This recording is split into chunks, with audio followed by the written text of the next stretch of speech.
শিমুল তুলার বালিশের মতো নরম তুলতুলে vanilla sponge cake base recipe নিয়ে আপনাদের মাঝে হাজির হয়েছি।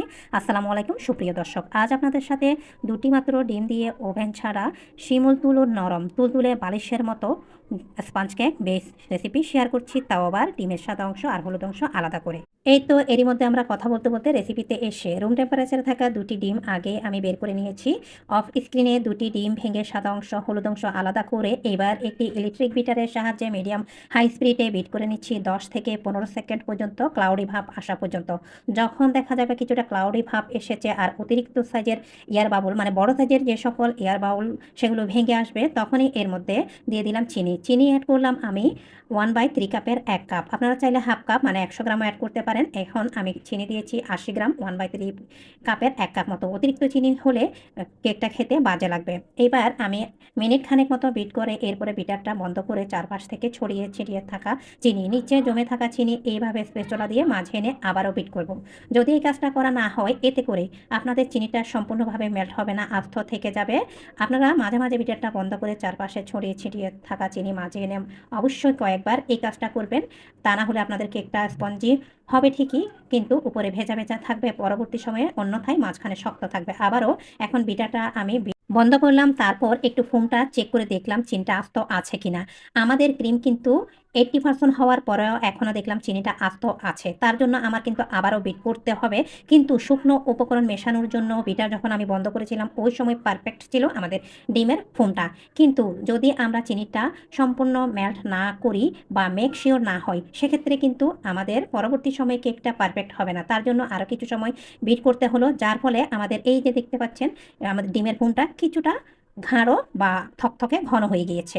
সেজন্য আমাদের যেটা করতে হবে সেটা একটু পরে আমরা বলছি। এর মধ্যে হলুদ অংশ 2টা দিয়ে 1 টিস্পুন পরিমাণ ভ্যানিলা এসেন্স দিয়ে আবারও আমি ভালোভাবে বিট করে নিলাম কয়েক সেকেন্ডের জন্য।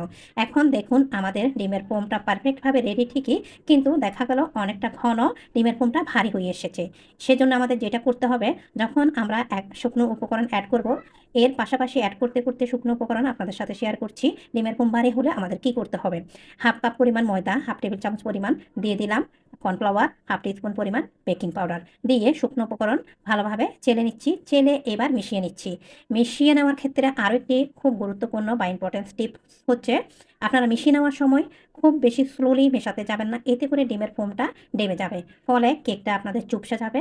আর অতিরিক্ত জোরে আপনারা কিন্তু মেশাবেন না, এতে করে ময়দা দেখা যাবে কেক বেটারটা অনেক বেশি হার্ড হয়ে যাবে, কেকটা শক্ত হয়ে যাবে। এবার আমরা ডিমের ফোমের সাথে যখন শুকনো উপকরণ মিশিয়েছি দেখলাম আরও বেশি ঘন বা ভারী লাগছে। এই সময় আমাদের যেটা করতে হবে, এখন এর মধ্যে আমরা শুধুমাত্র 1 টেবিল চামচ পরিমাণ অ্যাড করব লিকুইড তরল দুধ। যদি আপনাদের ডিমের ফোম চিনিটা পারফেক্টভাবে মিশিয়ে মোটামুটি ঘন থকথকে ভারী না হয় আর মেক শিওর হন যে চিনিটা আপনাদের মিশে গিয়েছে, তাহলে সেক্ষেত্রে আপনাদের লিকুইডটা অ্যাড করার কোনোই প্রয়োজন নেই। লিকুইডটা সম্পূর্ণ আপনার ডিমের ফোম শুকনো উপকরণ মেশানোর পরে কনসিস্টেন্সিটা কেমন হয় এর উপর ডিপেন্ড করে। মাশাআল্লাহ, এখন আমাদের ডিমের ফোমটা শুকনো উপকরণ মেশানোর পরে লিকুইড দেওয়ার পরে একদমই পারফেক্ট। এবার আমি 6 ইঞ্চি একটি কেক টিন নিয়েছি, এর মধ্যে আগে থেকে একটি বেকিং পেপার দিয়েছি, নিচে হালকা তেল দিয়েছি। কেক টিনের চারপাশে কখনো তেল দিবেন না, এতে করে কেকটা বেক হওয়ার পরে চুপসে আসবে আর সম্পূর্ণ কেক বেটার এইভাবে কিছুটা ওপর থেকে ঢালবেন, এতে করে অতিরিক্ত এয়ার বাবল থাকলে সেটা বের হয়ে আসবে।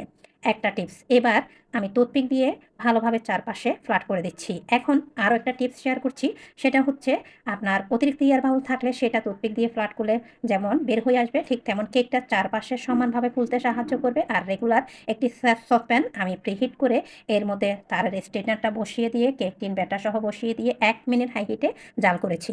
এবার আসি তাপমাত্রা। ওভেন অথবা হাঁড়ি যেখানে কেক বেক করেন না কেন, অবশ্যই এর তাপমাত্রা কিন্তু অনেক বেশি ইম্পর্টেন্ট।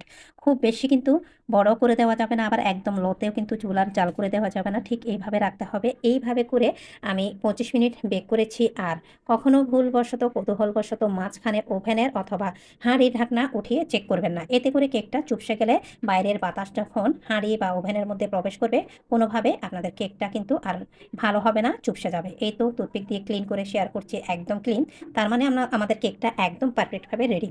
এইবার আমি চুলা থেকে নামিয়ে সম্পূর্ণ ঠান্ডা করে ডিমোল্ড করে আপনাদের সাথে শেয়ার করছি।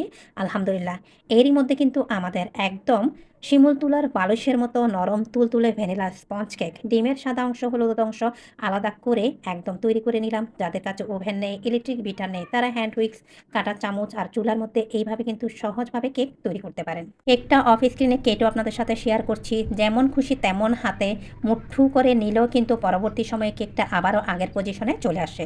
তো এরই মধ্যে আমাদের ভ্যানিলা স্পঞ্জ কেক একদম শিমুল তুলোর বালিশের মতো নরম তুলতুলে করে তৈরি করা শেষ।